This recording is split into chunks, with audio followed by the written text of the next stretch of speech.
Manchester United, un club historique avec des fans partout dans le monde. Lorsqu'Erik ten Hag a pris les rênes de l'équipe, on pensait que c'était enfin l'entraîneur capable de ramener les Reds Devils au sommet.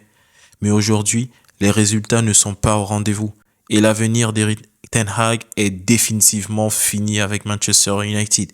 Dans cette vidéo, on va plonger dans les 6 raisons qui expliquent les difficultés du coach néerlandais. La première difficulté de Ten Hag a été de s'adapter à un vestiaire complexe. Avec des stars comme Cristiano Ronaldo ou Jadon Sancho, le caractère et l'ego se heurtent souvent.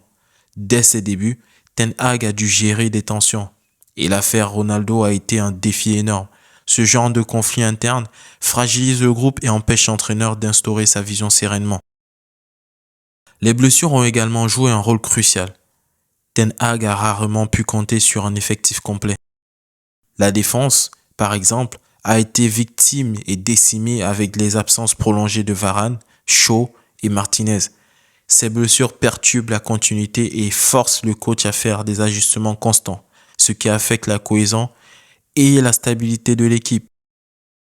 L'une des troisièmes raisons également est le fait que malgré de lourds investissements, l'équipe de Manchester United manque encore de profondeur et de qualité dans certaines zones.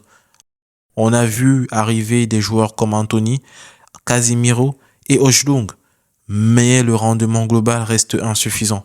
Certaines faiblesses, notamment au milieu de terrain et en défense latérale, sont encore très visibles. Cela rend la tâche de Ten Hag encore plus complexe.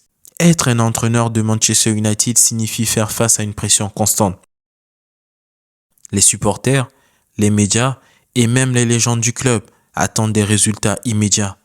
Dès que les résultats ne sont pas à la hauteur, les critiques fusent. Cette pression quotidienne rend difficile la mise en place d'un projet à long terme. Et Ten Hag le ressent certainement. En arrivant de l'Ajax, où il dominait la compétition, Ten Hag a peut-être sous-estimé le rythme et l'intensité de la Première Ligue. Ici, chaque match est une bataille et l'approche de jeu qu'il utilisait aux Pays-Bas n'a pas toujours fonctionné en Angleterre. Adapter ses tactiques à ce contexte est un vrai défi et il n'a pas su le relever. Ten Hag est connu pour son esprit tactique, mais ses choix cette saison sont parfois remis en question. Il insiste sur un pressing haut et une défense organisée, mais le profil des joueurs de United ne colle toujours pas à ce style. L'insistance sur des titulaires en méforme comme Anthony ou Mason Mount a également été critiquée. Ces choix discutables ont un impact direct sur les résultats. En conclusion, Erik ten Hag a fait face à de nombreux obstacles dans son aventure à Manchester United. Un vestiaire difficile, des blessures, des critiques et une adaptation en Première Ligue. Malgré tout, son passage à Manchester United a été sur certains points assez bénéfique. L'on ne peut oublier le fait que, grâce à son arrivée, on a vu l'éclosion de certains joueurs comme Kobbie Mainoo. Pour ma part, Erik ten Hag était un entraîneur que j'y déplorais énormément. Son départ pour moi est une satisfaction et j'espère que Manchester United réussira à trouver un entraîneur qui puisse redorer le blason de cette équipe. Dans tous les cas, l'avenir s'annonce complexe pour cette équipe. Manchester United réussira-t-elle à trouver un nouvel entraîneur? L'esprit de Sir Alex Ferguson pourra-t-il un jour revivre dans ce club?